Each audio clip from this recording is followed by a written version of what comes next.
कितना काला है, किसने काला किया, उसकी जानकारी के लिए एक ओपन ट्रांसपेरेंट प्रोब होना चाहिए।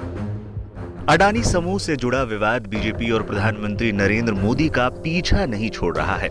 मुख्य विपक्षी दल कांग्रेस ने अडानी समूह के मालिक गौतम अडानी के बाद अब उनके भाई विनोद अडानी को लेकर प्रधानमंत्री और सत्तारूढ़ दल पर निशाना साधा है।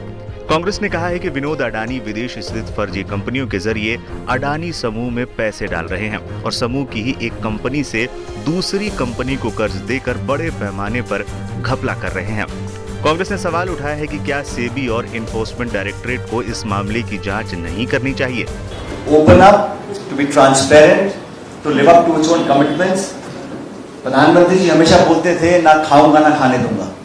अभी लाखों करोड़ रुपए जो खा रहे हैं, भाग रहे हैं, इनके लिए वो क्या कर रहे हैं इसका कोई जवाब नहीं। Long boisterous speeches in parliament will not take away from the fact that there has been obvious misgovernance, there has been acts of omission and commission, collusion, and prima facie people of India believe that something is on. दाल में कुछ काला है।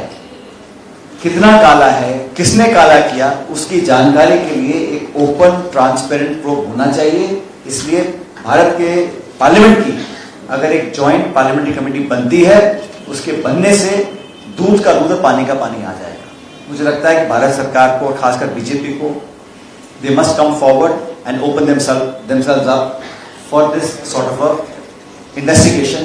इसके साथ ही सवाल उठता है कि आखिर विनोद अडानी पर फोर्ब्स की रिपोर्ट में क्या है और इस पर बवाल क्यों मचा है।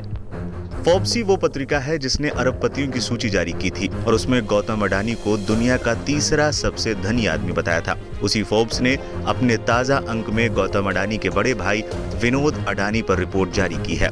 फोर्ब्स ने अपनी रिपोर्ट में लिखा है कि गौतम अडानी ने विदेशों में बनी शेल कंपनियां यानी फर्जी कंपनियों के जरिए अरबों डॉलर निकाल लिए, वहां से भारत की कंपनियों में गैर कानूनी ढंग से पैसे डाले और तमाम जानकारियां सेबी और दूसरी एजेंसियों से छिपा कर रखी।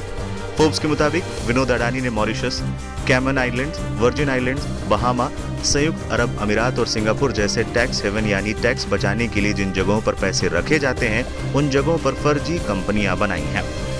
इस अमेरिकी पत्रिका ने लिखा है कि विनोद अडानी की सिंगापुर में बनी company pinnacle trade and investment PTI ने रूस की सरकारी बैंक वीटीबी बैंक से $263 मिलियन यानी 26.30 करोड़ डॉलर का कर्ज लिया। उसने उसमें से 258 मिलियन यानी 25.80 करोड़ डॉलर एक अनजान कंपनी को कर्ज में दे दी। पिनेकल इन्वेस्टमेंट ने रूसी बैंक से कर्ज लेने के लिए Afro Asian trade and investment और world wide emerging market holdings limited को गिरवी रख दिया। World wide investment Vinod Adani की ही मॉरिशस की company Acropolis trade and investment की है। इसमें पेच ये है कि एफ्रो एशियन और वर्ल्ड वाइड इमर्जिंग मार्केट के पास अडानी समूह के 4 अरब कीमत के शेयर हैं। ये share Adani power, Adani ports, Adani transmission और अडानी इंटरप्राइजेस के हैं। लेकिन ना तो एफ्रो एशियंस ना ही वर्ल्ड वाइड इमर्जिंग मार्केट ने कर्ज लेने या गिरवी रखने की जानकारी सेबी को दी है।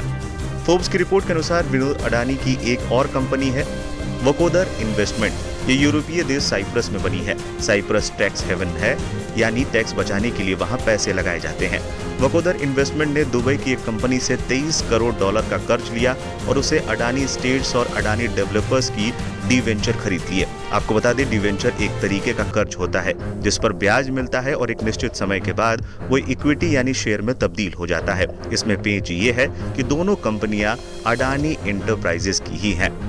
एक और पेच ये भी है कि अडानी इंटरप्राइजेस ने 2013 में कहा कि उसने इन कंपनियों को 2012 में ही बेच दिया, लेकिन 2017 में उसे रिलेटेड इंटरप्राइजेस बता दिया। मजे की बात यह है कि ये दोनों कंपनियां अडानी प्रॉपर्टीज की ही हैं और अडानी प्रॉपर्टीज अडानी समूह की कंपनी है, यानी उसे भी बेच दिया गया और वो अडानी कंपनी के पास भी है।